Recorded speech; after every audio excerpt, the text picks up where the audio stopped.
All right, good afternoon.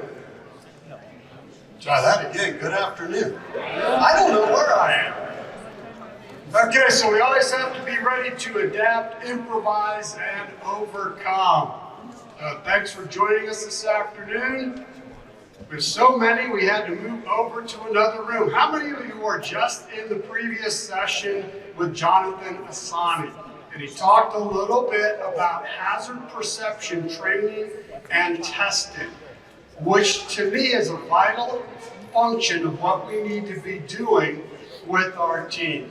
So real quick, if you don't know me, my name is Brent Robinson. Among many of my responsibilities, I serve as the Executive Director for the American Driver and Traffic Safety Education Association, which represents driver education professionals throughout North America and abroad. There is a heck of an echo in here. I've been involved in traffic safety education for well over 35 years, driver education, motorcycle safety, commercial driver licensing, and several other disciplines. But what I'm going to talk about today, we started talking about this a couple years ago. What are we teaching in driver education and training? You could also say, what are we not teaching in driver education and training? Because we take a lot of content and we cram it into a small amount of time. And I truly believe it's time for us to look for where is our biggest bang for the buck in driver education and training.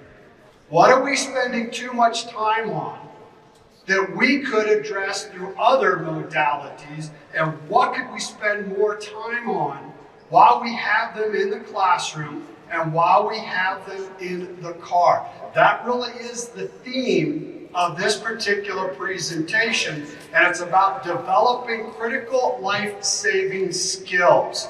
We're going to touch upon a couple of things. Now, a number of these I'm going to have to move along because we started late, and I usually spend about 90 to 120 minutes talking about this topic. So we are going to move through some of it rather quickly. Audra has these slides to make available to you post-conference, so you will have access to these. We're going to touch upon what needs covered in more depth within driver education and training. And it's hazard perception, hazard recognition, and decision making. We're going to talk about how to target the learner for student development of critical life-saving skills. That's a piece I'm unfortunately going to move through a little bit quicker. And then finally, what is our role as teachers, as instructors, in developing these life-saving critical skills? So we have three parts to this presentation. In part one, it's all about topics covered in driver education. So let's dive into that. I want you to start thinking about, what is your curriculum comprised of? What are you teaching today in driver education and training? And it's a lot, isn't it? I'm not going to read every single one of these. We are covering a plethora of topics in driver education and training. You can see all of those vitally important as we go to the next slide. Here are other topics we are covering in driver education and training. And this doesn't even scratch the surface with everything that we are teaching. But in the top right, I want to highlight decision making, because I believe this is one of our greatest opportunities. If we are going to reduce teen crashes, injuries, and fatalities, and as Jonathan mentioned earlier, I'm going to talk about it tomorrow, we are killing well over 2,000 teens due to traffic crashes. We need to reverse that trend. A big part of it too, though, bottom left, you get to see speed and space management. How many crashes are a result of speeding? Another important one up there, sharing the road. Are our roads the same today as they were 20 years ago?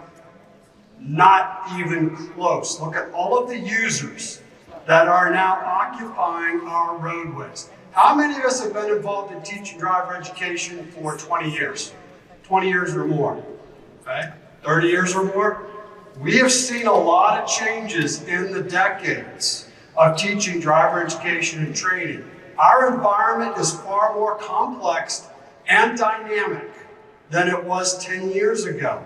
And it's going to continue to become even more complex and dynamic. Bottom right corner, impairment absolutely continues to be a problem. But how many hours are you required to spend on impairment in Utah? How many hours? Let me hear. An hour? I know states that have mandated 6 and as much as 8 hours on impairment. And I also want to echo a lot of things that Jonathan said. You guys are fortunate to be from perhaps the most progressive state as it comes to driver education and training and with your leadership.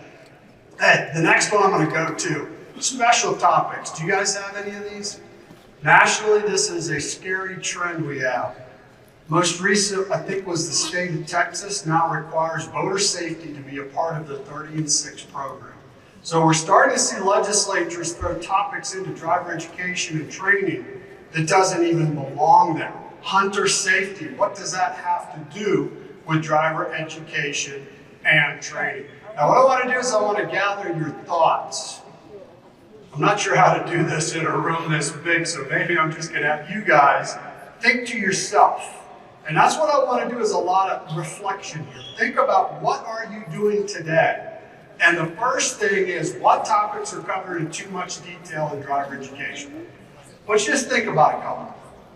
Surely you have a couple you're going, yeah, why do I spend that much time on that particular topic? And as I travel around the country, I hear of state programs that are spending an enormous amount of time on how to buy a car and how to purchase insurance. Like 3 to 4 hours. How much time do we spend on sign signals and markings? What's another way they could learn sign signals and markings? What's the role of the parent and guardian in that supervised driving practice? So I do want you to think about other ways to continue to reinforce what we teach, and we don't have to spend as much time on certain topics, that we can devote more time to the life-saving critical skills that are truly going to make a difference. And where's Axe? You're supposed to keep an eye on my time. Where'd you go, Axe? Wow, you're clear over there. All right, give me my 15, 10, and 5 signal. As we move along then, what are some topics that are not covered in enough detail in driver education? What do you feel like you're rushed through and you don't get to spend a lot of time? What are some of those? Just yell them out. What would you like to spend more time on? About hazard recognition, visual search, perception training. There are a lot of them that we could spend some more time on. Now, what topics in driver education need to be covered in more depth? It's the critical thinking skills. There are studies out of other countries, in Europe, in Australia, that have clearly identified we spend too much time on certain topics and not enough time developing the brain. So I do want to tag on to Jonathan's presentation earlier, that when it comes to hazard perception, risk awareness training and testing, we need to do a better job of developing this computer. How many of us feel we're very familiar with automated technologies now in cars? We think we have to make our cars smarter. Well, we cannot forget about the operator of that car and that computer and how important that computer is in developing that team's brain to make the right decisions when they're driving. How many of you can use Street Smarts? How many of you are familiar with RAP?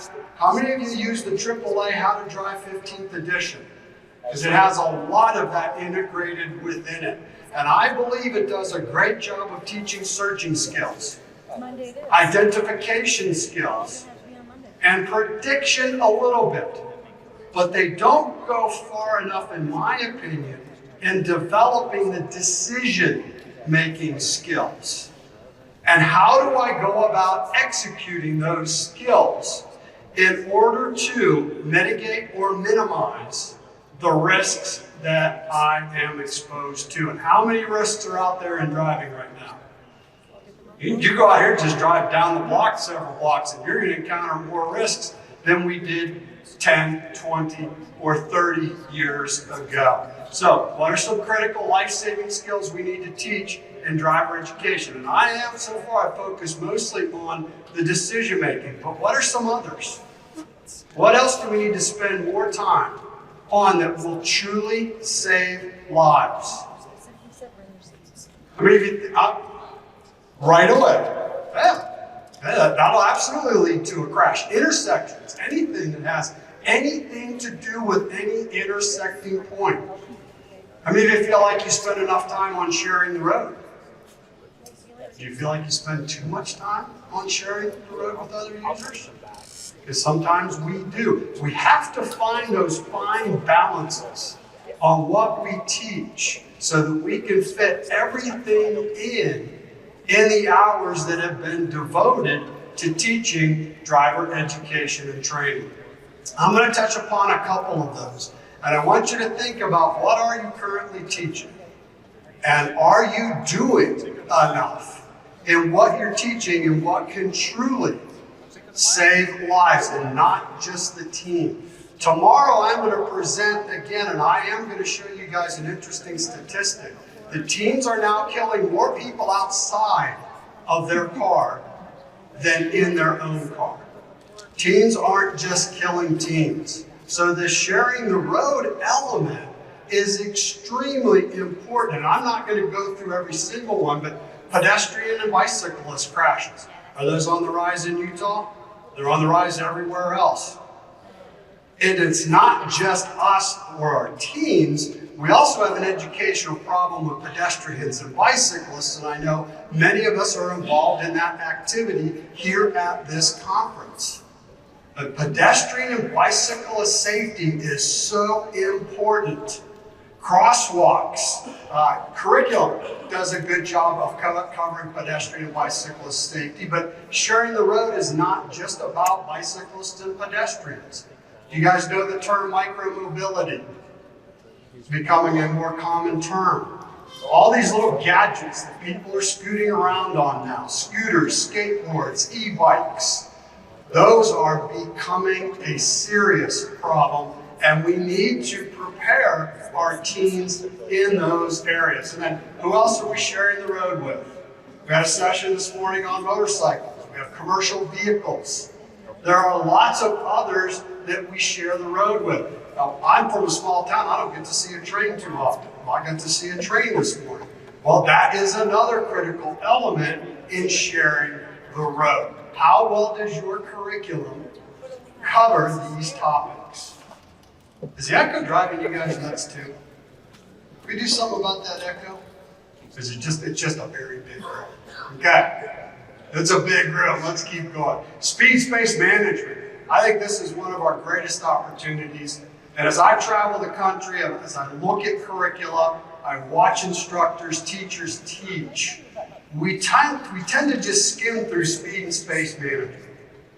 But that's a critical element for the decision and the execution in dealing with hazards. And I've taught rider education for decades as well. One of the key things we need to teach is create what? Time and space. And if we as a society actually followed that rule, I think our streets would actually be safer. So speed, space management, creating time and space is a big part of developing those life-saving critical skills. Here's another one. How many of you teach driver improvement, problem driver behavior, or any kind of additional driver development course? When we teach driver behavior modification, these are people that have excessive violations. We absolutely focus on accountability, responsibility, and liability. And then one day I started thinking, I said, well, why aren't we spending that time with our teens? We are in a society now that everybody wants to blame who? Somebody else. It's always everybody's fault. It's not my fault. Well, what can we do to better address accountability, responsibility, and liability? How many of you have ever heard of the term de-individuation? It's a big problem in our society. The two of us will do things in a car to each other that we would not do face-to-face in a conversation. We treat each other completely differently. We're in our cocoon when we're in our car. We get road rage, we get frustrated, but would the two of us ever express that if we were speaking face-to-face? No. Driving is a social function, and that's a big part of, in my opinion, enhancing these life-saving critical skills so that we don't act and drive in a manner that many people are doing out there. And I'm not going to go into all of these because I do need to watch my time. I got to make sure I know our axes and just keep track of my time.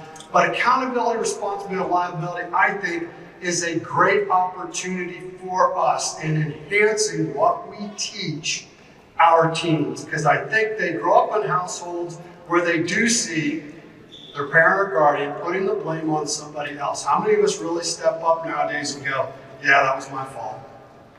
My bad. It's a very different society now than it was 10, 20, and 30 years ago. Impairment. I cannot overemphasize the importance of this topic. Just alone in Jonathan's presentation before this, I will address it tomorrow. Impairment is well over 25% of crash causation factors that lead to fatalities. And look at what's out there today now. It's not just alcohol, is it? We have a lot of things that affect our impairment and then the synergetic effect as well. Like designer drugs, sleep deprivation, all of those need to be a critical part of the program. So while I am saying we need to think about how much time we devote to things, I am not saying we need to take anything out of driver education and training. But we can rethink how do we get these topics across. And there's certainly opportunity for impairment in the classroom, but how about outside of the classroom? What activities can we engage them in that help them to continue to learn more and more about the consequences of impairment? Going through everything with the decision-making process then. So impairment, if we're impaired, can we do this decision-making process? And some of these systems may look similar to what you're doing today. How many of you use IPTI, SIPTI, C, PDA? The Smith system is actually still around. I sometimes liken it to the what-if game. What if this car pulls out in front of me? What am I going to do? We're predicting, we're anticipating, we're ready for whatever is going to happen. And I believe this is one of our greatest opportunities is to enhance this decision-making process. Risk awareness perception training. Your street smarts. Again, they do a great job of visual search, identification, maybe getting a little bit into prediction, but we need to use those tools and expand those to the classroom and the car to focus on that decision-making and execution process. Last couple of years, Tim Beckham from our staff has traveled here and presented. How many remember Tim? Tim and I travel around the country. We watch teachers and instructors teach. We were in one particular state. He said, everything they're focusing on is mechanical, tactical, stop behind the stop line, the stop sign, or the crosswalk. Keep the wheels straight. That's just an example. And during these drives, not once did they focus on the decision making, the search, identify, predict, and decide what would I do to minimize that particular risk. And that's why we started talking about this. Because we can't just focus on the tactile in the behind the wheel lessons. We have to take what we've taught in the classroom, take it to the car, and develop that brain so that we're not just driving down the road staring straight ahead. 360-degree situational awareness. How many of you are familiar with that term? We have to teach that. Hey, cognitive skills. These are critical to life saving. We call it risk management. How much do you cover in this particular area? It's hazard perception training, and some of these other computer-based programs do a great job in helping to develop. I don't think they replace what we do in the classroom, but when they augment what we do, the research clearly shows the teens do a better job because they've had that as an additional part of their training. This was a quote, it is a little bit old, but it's very true. The courses that tend to focus on developing the brain, teens will do better. But most of the curriculum, some of it have it in it, but we don't really devote the time that we should devote to it. All right, so I want to talk real quickly about targeted learning. How much time do I have left, Dax, total? Oh my goodness, 23 minutes. All right, this I'm going to go real quick. How many of you are familiar with the 3 domains of learning? Did we get that in our training when we became an instructor? Knowledge, attitude, and skills. We do a great job on knowledge and skills. We don't do a good enough job on forming and developing, shaping, affecting the teens' attitudes towards what they will be willing to do. So I just wanted to highlight attitudinal development is a big part of this life-saving critical skills development. How many of you are familiar with the 4-step teaching and learning process? Okay. Application, application, application.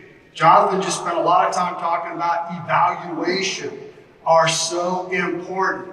We need to have the teens apply in BTW lessons their cognitive skills that they learned in the classroom. I'm going to go real quick. You will have these slides. Other things we need to do to foster student learning is engagement, give real-world examples, and independent studies.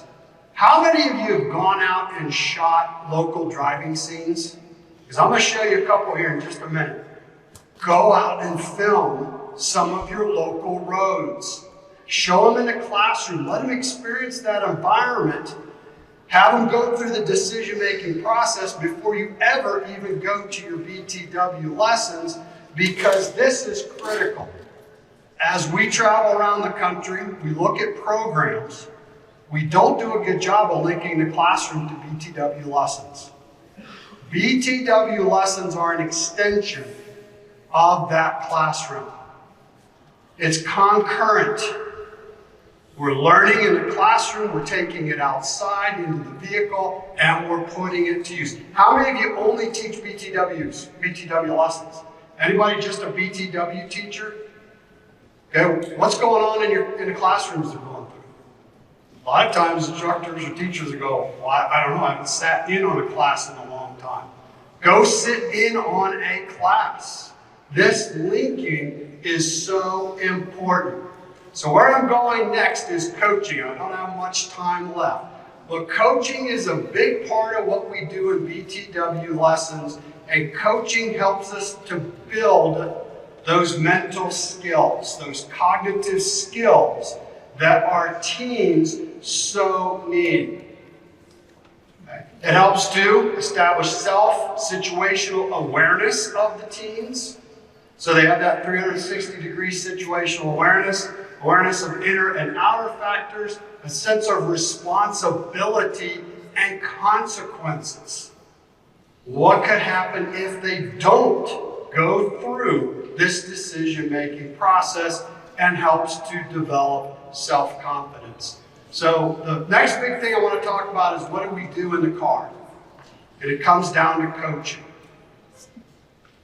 It's questioning techniques. It's positive reinforcement, constructive criticism, and how many of you do commentary driving? Let me see hands way up in the air. Commentary driving. That comes down to commentary teaching and student commentary. Okay. How many of you are not involved in driver education in this room right now? Because as I travel around, I say you can take what's taught, what we introduce in commentary driving, and you can make yourself a better driver. Whether you're in fleet sales, no matter what you're in. If you work for DOT, you have drivers. Teach them about this commentary and it is a great tool. So I'm going to touch upon each of these real quick because they all equal active coaching. Now, I don't know how I am for time, but I'm going to play a video. Let's watch this video and listen to these two instructors as they are actively coaching. All right, so Cole, we're going to back out of this parking spot here. How's our vision when we're trying to back out of here? Is it really good? No. So we have better vision when we pull forward. It's just another example of how we have least amount of vision when we're backing out. So as we back out of this spot, we put it into reverse. Again, what's that search supposed to be? 360. 360. And that's be part of the camera's be part of that search, correct? All right, so we're going to put it into reverse.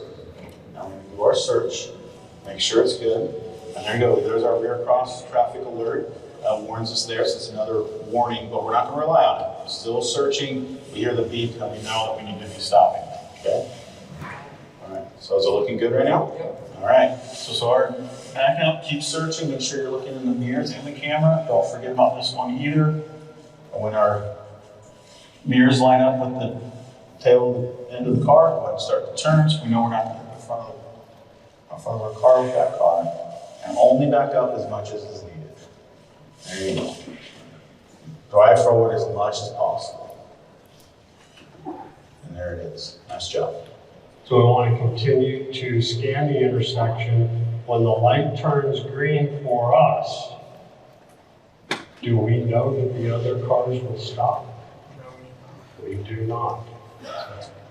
As we go into the intersection, we're going to scan, we'll scan both directions, ensuring that all vehicles have stopped and do not proceed to the intersection until we know that all of the vehicles indeed have stopped for us. Okay, so that's an example of active coaching. Notice particularly the second one, really working on developing the searching, scanning, identification, prediction type skills. So what's the value of questioning techniques? Do we use lots of questioning techniques when we teach BTW? I think it's one of the most important things we can do.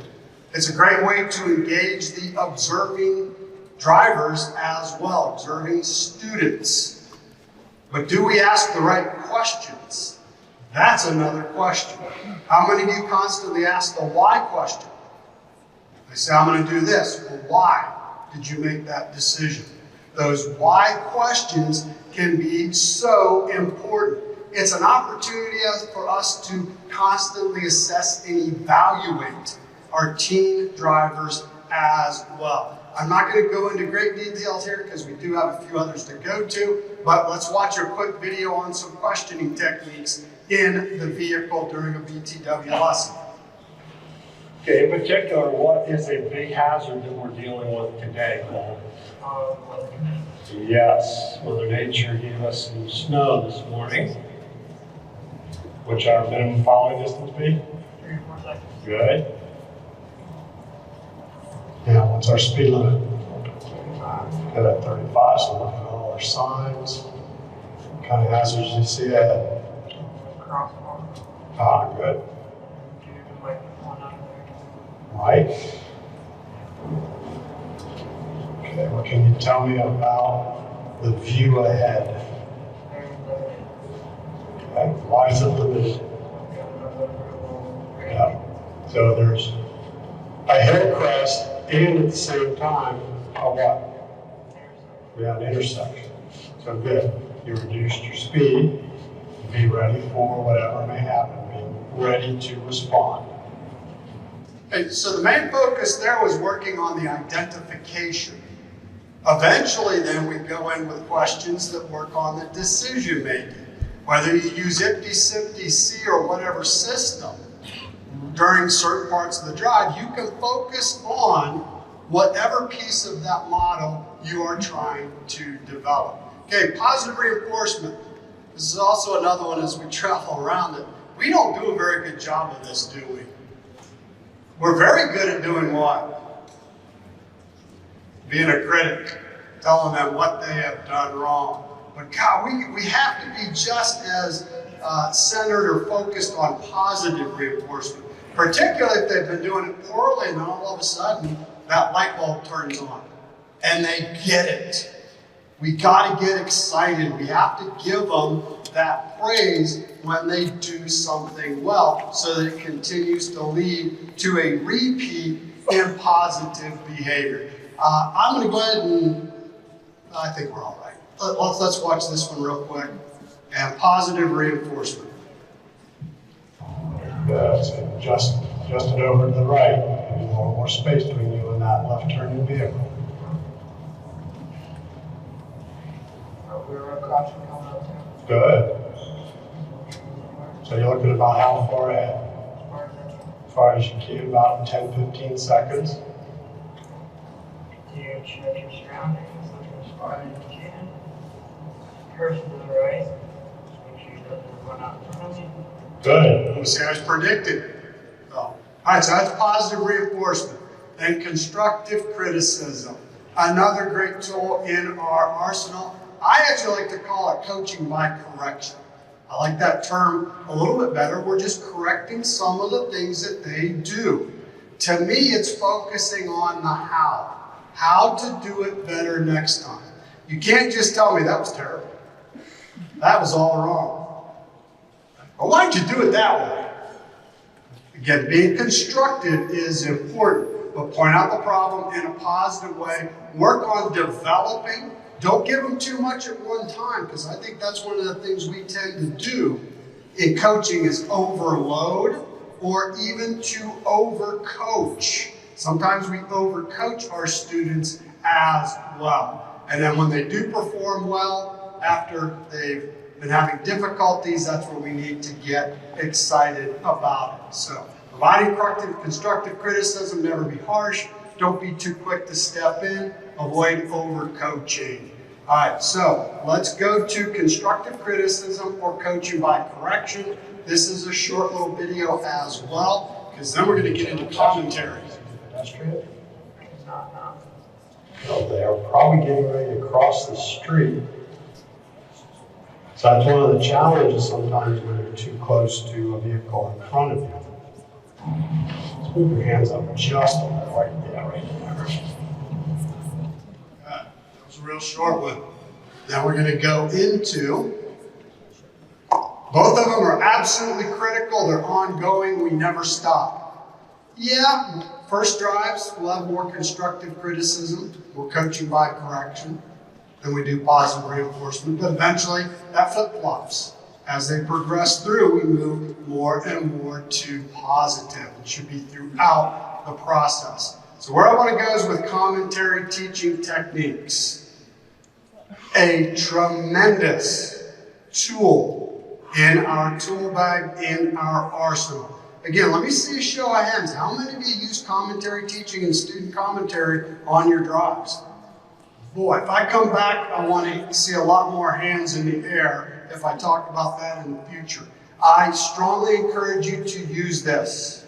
It is huge. If you walk away from this conference this year and you say, I want to implement one thing, then I hope it's commentary teaching and student commentary. Instructor, mostly in the first several drives, then we turn it over to the students, familiarize students with what they're expected to do. It's great in developing that searching, identification, prediction, deciding, and executing. Verbalizes both perceptual and psychomotor skills. Let's see an example then of commentary teaching. This would be the teacher or the instructor is doing the commentary because we set the tone for what that's supposed to look like. And then you'll find if you get your students commentary on subsequent drives, you don't even have to cue them up. They just start doing it. And what better thing for them to do with their parent or guardian when they're getting their supervised practice? Or what better thing for them just to keep doing while they're driving? Eventually it'll become internal rather than being externally verbalized. Commentary teaching. This is us, the instructor, the teacher. We're driving along, remember we want to search well ahead through your intended path of travel. And we're going to do some commentary driving where an example is. So I'm searching ahead. I'm watching other users, particularly other users in the opposite lane that could drift over into our lane. Notice our following distance with the vehicle in front is good. Okay, we're coming up over a crest of the hill, kind of hard to see. We've got some snow, potentially some ice on the roadway, so we want to start slowing down a little bit. I'm searching the intersection, looking for vehicles potentially pulling out from driveways. As we go into the intersection, I continue to scan in both directions. Scanning, making sure all vehicles are stopped. We're going to continue to look down through our path of travel. We will look 10 to 15 seconds ahead. Try to anticipate what's going to happen in front of us. Checking our mirrors. Okay, so that's commentary teaching. Then we progress on to student commentary. Does this have to be just the student driver? How about you're observing students in the back? It's actually a great technique for engaging the observing students. So the student verbalizes the conditions and their responses. Used after we do it, helps to evaluate the student. Do I really know what's going on up in that head if they're just driving and staying quiet?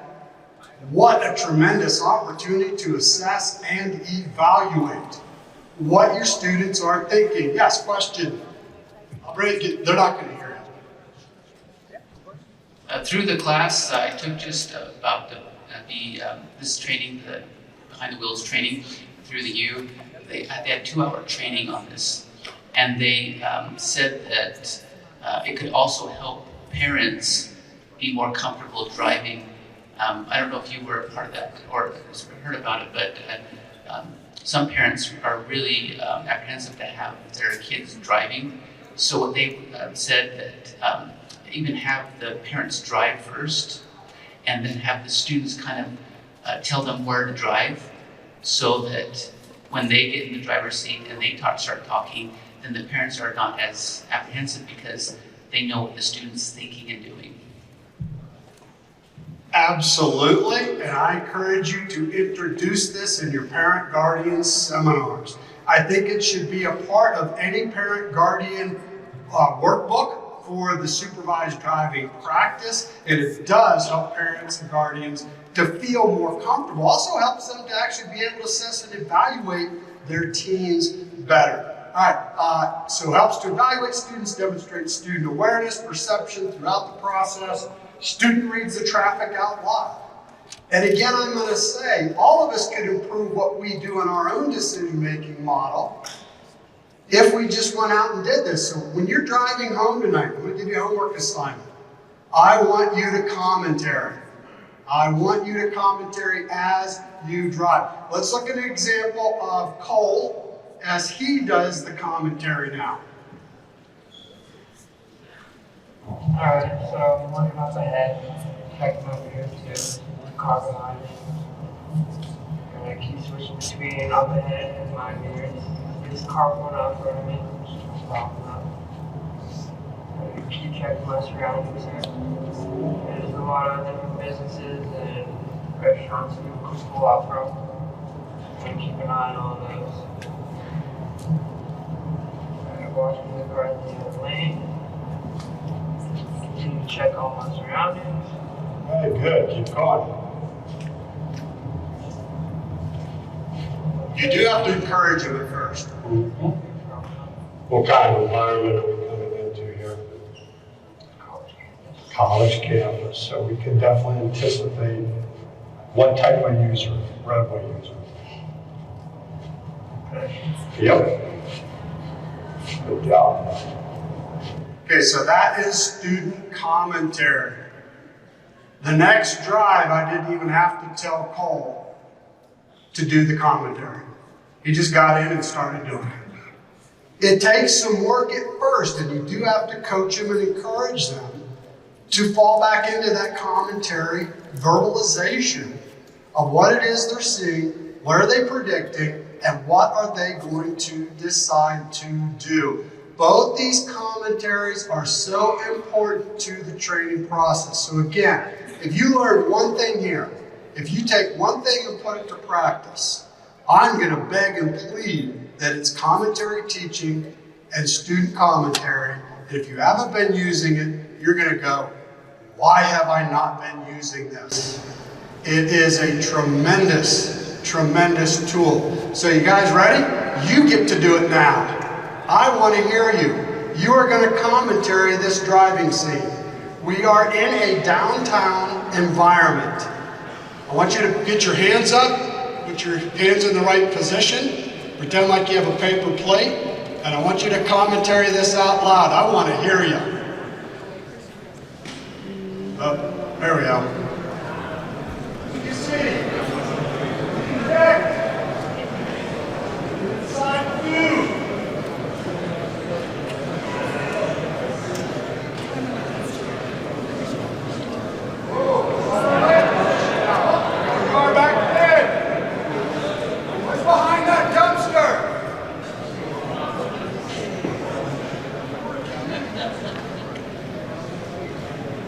You can do this in the classroom. There's no sound to it.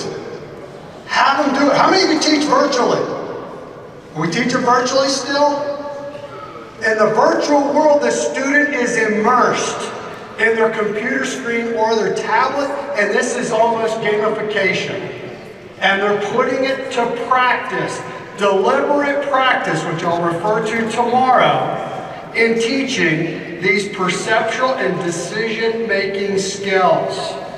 Okay, I am probably out of time, right, Ax? Okay, to wrap up, the importance of coaching. Can't overemphasize the importance of coaching, both in the classroom and behind the wheel. Don't think of this as just an opportunity in the classroom or just an opportunity in behind the wheel.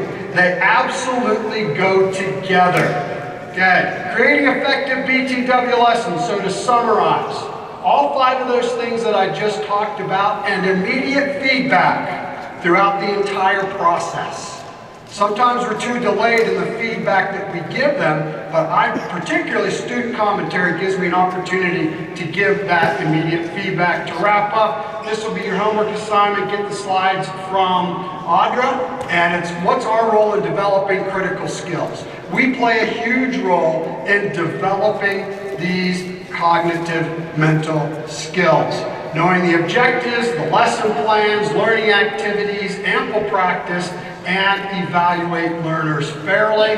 Ask questions, allow time for questions, monitor, have working knowledge of key concepts, and understand where those key concepts came from within the entire curriculum. So this is also your homework assignment. How can we better teach, convey the critical life-saving skills that we need to teach in driver education and training? Takeaways: incorporate at least one new thing, commentary. Utilize newly developed methods if your state allows.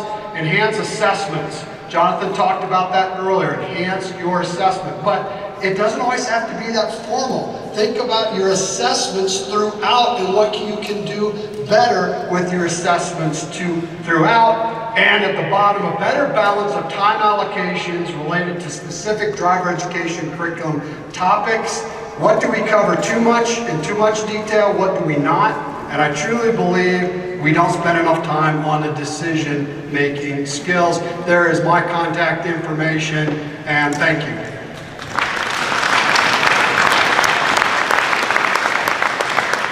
We are actually going to continue this discussion tomorrow in the session before we go to lunch. And we're going to get all of us thinking more about what it is that we can do to change how we teach. Have a breast, what time is it now? 3:20, day almost over? I think there's one more. All right. Thank you for all you do. You are so important to reducing teen crashes, injuries, and fatalities. Have a great rest of your conference.